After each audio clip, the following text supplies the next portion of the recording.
YouTube, is Tone. I'm back with another one. So check it out. So this one, we're gonna go over this document that I came across, which is awesome. I haven't used it. I went about a different route. I called them up. I made sure it was a recorded line. I dropped it on them. I was like, you know what? Let me just go over this because I mean it was a long conversation. But 2 weeks later, they dropped everything off my credit report because these are all private companies.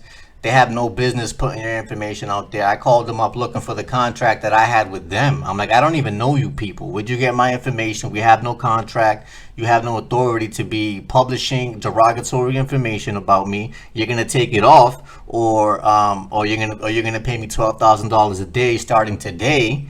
And these are the new terms of the contract that we never even had. But since you want to put my information out there, these are the terms now, right? And I was like, and I mean, it was a lot more than that. But I'm like, make sure you forward this all to your lawyer. I'm like, give me your fax number. I'm gonna send you my contract information, so you're not surprised when I start sending you invoices and all that, right?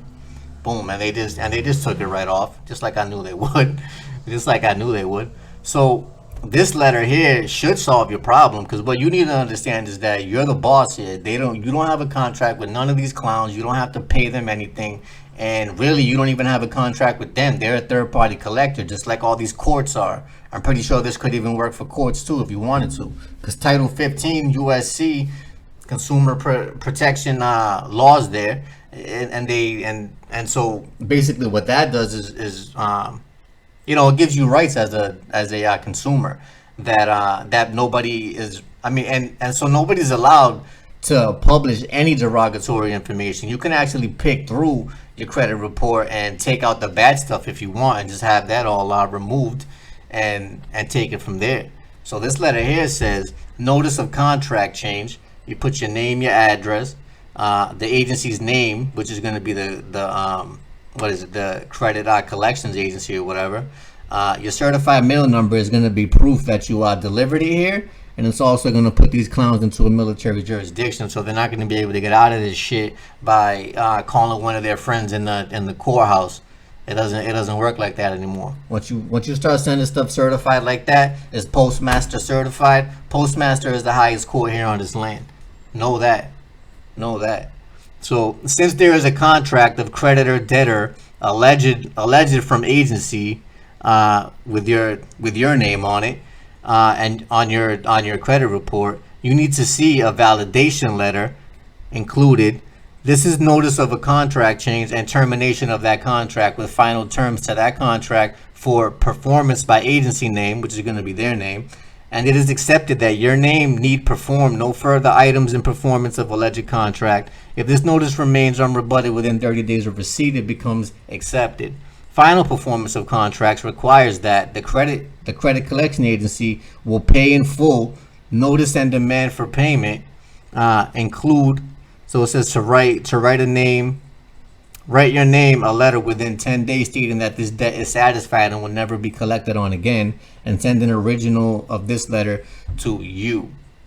Right? So you're going to need a copy of them admitting to the fact that none of these collections will ever be collected on again, because they never had a right to do that in the first place. You don't have a contract with them. You don't know them. You don't owe them anything. Same way when you walk into a court, you don't have a contract with them. You don't know them. You don't owe them anything.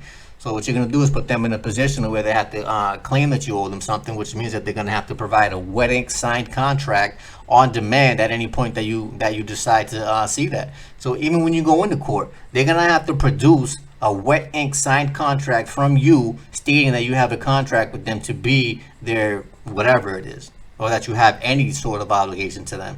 And so if they don't have that wet ink signed contract from you, which it has to be the wet ink signed, it can't be a copy of it, a counterfeit version of it, because that's both one and the same. You need the original contract. They never keep those. There is no contract. There is no debt. Really that simple. So you send this to them, make sure you send it certified. And your green return sheet is going to be proof that you mailed it, and you're going to go ahead and you're going to want to keep that, because they got to sign for that, send you back the green slip. That's going to be your proof that you already dealt with the issue. So send that out. You're giving them 30 days here. You can give them as many days as you want. 30 days is fair, I think. and within a couple months you're gonna see that slide off. And so you want to avoid having any phone conversations with these people because everything needs to be in writing.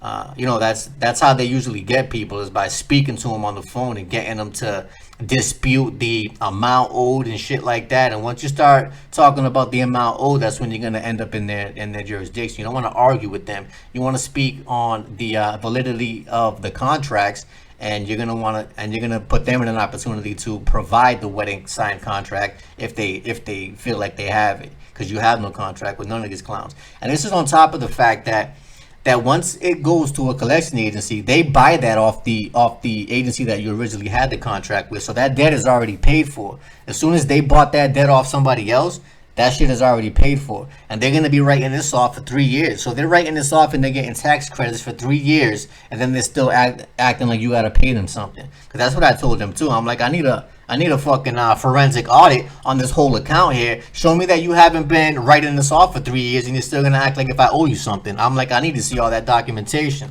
Disappeared. Shit is gone. Never heard from these fucks again. And it's really that simple. You just gotta have the balls to stand up to these people, man, and they just disappear, man. You'd be surprised. You would be surprised. And it's really this simple. So if you have any credit history here that you want to get taken off and all that, this is the way to do it. So until next time, that's what I got for you. Until we meet again.